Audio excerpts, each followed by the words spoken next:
बिस्मिल्लाहिर्रहमानिर्रहीम। अस्सलाम वालेकुम जी, क्या हाल चाल है जी? तेरे ठीक हो? मैं बिल्कुल ठीक हूँ, शुक्र अल्लाह पाक का। और पिछली मेरी वीडियो में नाती के घर से अपलोड की हुई थी, फिर 2 दिन का गैप हो गया।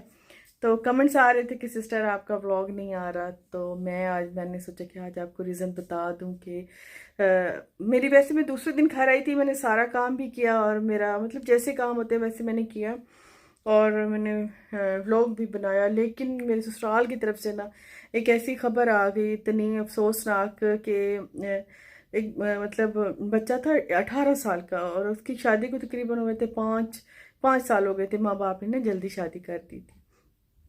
मेरे घर पे भी आए थे, तो उस बच्चे की ना अचानक डेथ हो गई है। तो ये तो इतनी शॉर्ट खबर थी ना, मैं तो ऐसे बिल्कुल सहम गई। मैं जब ऐसी ऐसी बातें कब जब कोई भी सुनता है ना सहम जाता है, दिल सहम जाता है। तो मैं भी ऐसे ब्लॉग मेरा बना रखा था, लेकिन यकीन माने मेरी हिम्मत नहीं हुई कि मैं कैसे एडिट करूं। 2 दिन मेरे उधर ही लग गए। फिर आउट ऑफ कंट्री से भी मेरे कुछ मेहमान आए हुए थे, कुछ उनको भी टाइम देना था। बस इस तरह करते करते ना कि टाइम ऐसे गुजर गया ना, फुर करके पता ही नहीं चला। 2 दिन गुजर गए, अभी मैंने चेक किया तो उनको 2 दिन गुजर गए, मेरा व्लॉग नहीं आया। तो फिर बना रखा, तो मैंने इसको अपलोड करके तो फिर मतलब आज का काम स्टार्ट करती हूँ, ताकि फिर आज भी मैं व्लॉग बना सकूँ। तो वैसे आई थी ना वहाँ से, रात नाती के घर रह गई थी। घर का कोई इतना बुरा हशर था ना, पता नहीं एक दिन छोड़ के जाऊं मैं तो सबके साथ ऐसा होता है या मेरे साथ ऐसा होता है। एक दिन छोड़ के जाऊं तो लगता है कि पूरी चीज़ें ऊंधी पड़ी, हर चीज़ मेरे समझ से बाहर। फिर मैंने सारी सिरे से सफाई की। वैसे ईद भी है तो सफाई तो बनती ही है, तो सारी सिरे से सफाई की। घर तो मैंने वैसे ही साफ़ करना था क्योंकि ईद आने वाली है और एकदम से एक दिन में तो काम होता नहीं है। तो काम को थोड़ा डिवाइड करना पड़ता है कि किसी दिन कुछ कर लिया, किसी दिन कुछ कर लिया। तो आज मेरा था कि ये छोटे मोटे रग जो कमरे में पड़े हैं, जो रुमान के कमरे में पड़े हैं, क्योंकि गर्मी है तो अंधेरियाँ आती हैं, मिट्टी वाली होती हैं, काफ़ी मिट्टी चलती है मुल्तान में। तो वो ये वैसे ही गंद, वैसे मैं झाड़ू तो लगाती हूँ और इन पे टाँकी भी लगाती हूँ, लेकिन एक तो फर वाला है उसमें काफ़ी मिट्टी समाई हुई है। तो दूसरे भी हैं छोटे छोटे, तो वो भी मैंने सोचा कि आज वॉश कर लूँ। फर्श भी दूसरे दिन मैं धो ही देती हूँ, एक तो ये ठंडा हो जाता है क्योंकि ईंटें हैं ना, तो जब ये धो देते हैं ना तो ठंडा पाँव को बड़ा ठंडा लगता है। काफ़ी देर तो दिल करता है कि नंगे पाँव ही चले ना, तो बड़ी ठंडक सी फील होती है। तो फ़ौरन से ये गर्म नहीं होता, काफ़ी देर ठंडा रहता है जब इसे वॉश कर लेना। टाँकी भी लगा लें तो भी ठंडा ही रहता है काफ़ी देर। तो इसे भी मैं साफ़ कर, वैसे मैं करती हूँ लेकिन दूसरे तीसरे दिन फिर इसे धो ही डालती हूँ। और आज तोतों को भी मैंने नहला ही दिया था, काफ़ी गर्मी थी, मैंने सोचा थोड़े ये भी मज़े ले लें। और रग जो थे तो थोड़े बहुत वो भी मैंने साफ़ कर लिए थे, रुमान वाला भी और फुट पैड जो रखे होते थे, ये तो डेली ही साफ़ करने पड़ते हैं, तो इनको भी साफ़ कर लिया था। बस इस तरह थोड़ा थोड़ा करके ना, क्योंकि डेली के ही इतने हो जाते हैं, तो जो एक्स्ट्रा वाला होता है उसको फिर थोड़ा थोड़ा ही करें ना तो तभी कंप्लीट होता है।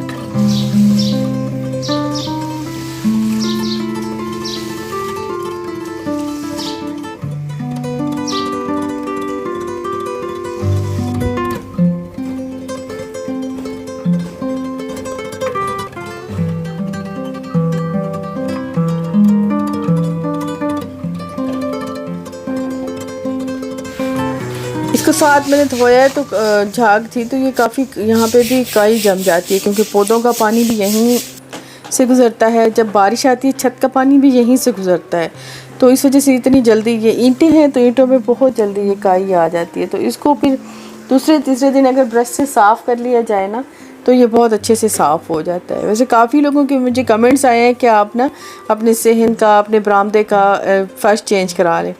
तो वैसे है मेरा भी इरादा कि जैसे मुझे थोड़ी मतलब होती है ना कि मैं थोड़ा प्लानिंग से चलती हूँ, एकदम से कोई भी मैं डिसीजन नहीं लेती, तो थोड़ा प्लानिंग के साथ चलती हूँ। जैसे जिस चीज़ की बारी आती है तो वो कर लेती हूँ। वैसे मेरे जहन में चलता रहता है कि मैंने ये अब करना है, अब कैसे मैं थोड़ी इधर उधर से बचत करूँ और इस चीज़ के लिए ना पैसे इकट्ठे करूँ। तो जैसे ही मुझसे हो गए ना, जैसे ही मेरी रेंज में आ गए ना, तो मैंने उसी दिन ही कर देना है। वैसे ये है मेरे जहन में।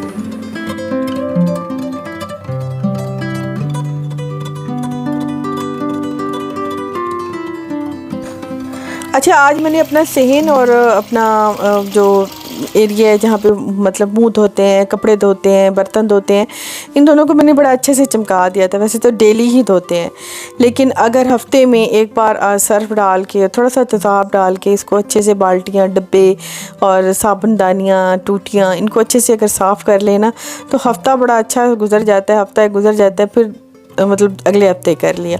तो वीकली अगर सहन को भी सारी चीज़ों को देख के ना, ये नहीं होता कि अगर हमारा सहन है तो वो कोई टाइम नहीं लेता, सिर्फ फर्श धोया साफ़ कर लिया, ऐसा नहीं होता। इन चीज़ों में भी काफ़ी टाइम लगता है। किचन में अभी आ गई थी और किचन में आटा ख़त्म था और मेरा बहुत ही ज़्यादा मूड ख़राब हुआ, क्योंकि आटा जब ख़त्म होता है मेरा बड़ा मूड ख़राब होता है, मुझे गूंदना होता है आटा। तो अभी इसको आटे को गूंद के मैं साइड पे करूँगी और स्लैब साफ़ कर लूँगी। पानी पानी हो जाता है आटा गूंदने से, मेरी शर्ट भी वैसे ख़राब होती है और मैं एप्रन यूज़ नहीं करती तो खैर अभी बनाते हैं जी चाय, और चाय पी के तो कुछ और खाने पीने का देखते हैं कि क्या बनाएं।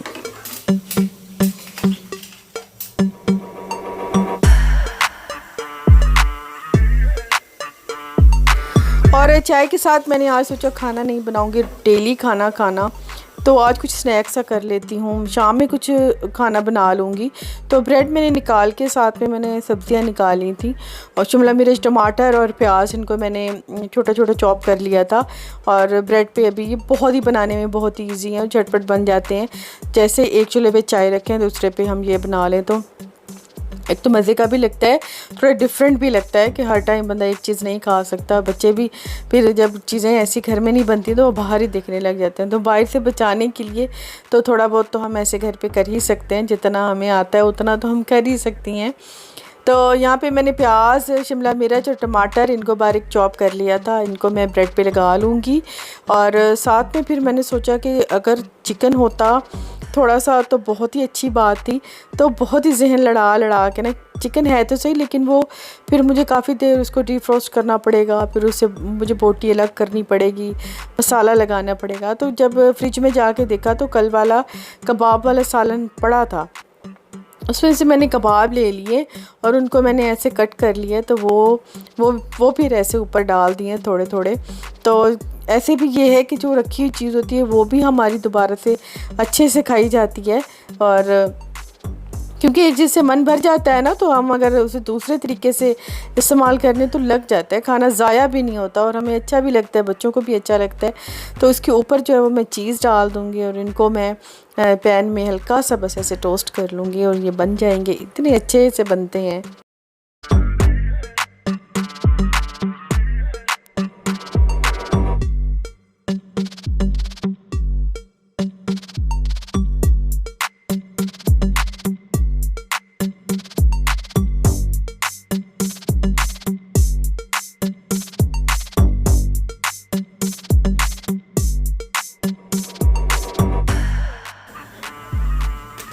बाकी तो सारे मैंने ब्रेड पिज़्ज़ा बना लिया था, लेकिन एक पैटी रखी थी फ्रिज में।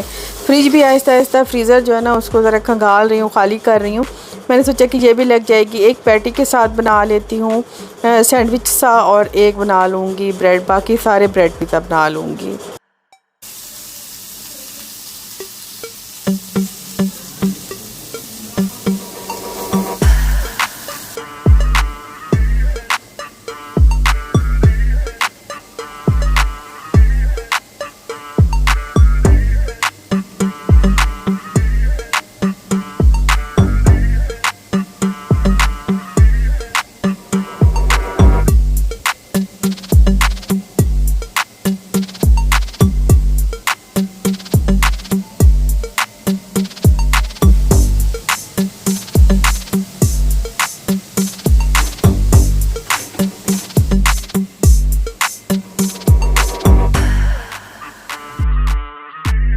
और साथ में आज फटाफट से ना अच्छी सी मैक्रोनी भी बना लेते हैं। रुमान ने कहा कि मम्मा आज मज़े करा दे, मैक्रोनी भी बना लें। तो मैंने सोचा खड़ी तो हुई तो फटाफट से काम हो ही जाएगा। वैसे चिकन रखा था, कच्चे वाला रखा था, पक्का नहीं था, तो उसे मैं थोड़ा सा भून लूँगी लहसुन अदरक में, और साथ में जो है इतनी देर में ये होगा, साथ में सब्जियाँ कट कर लेंगे, तो ये मिनटों में तैयार हो जाता है, पता भी नहीं चलता।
और यहाँ पे तैयार है जी मेरा चाय के साथ पिज़्ज़ा ब्रेड और मैक्रोनी। और यहाँ पे बस अभी हम खाएंगे और आप भी खाएं। बना के बहुत ही इजी है, फटाफट से बन जाते हैं, ऐसे चाय रखें साथ में ये बन जाएंगे। तो आपसे मिलेंगे जी नेक्स्ट में। अल्लाह हाफिज़।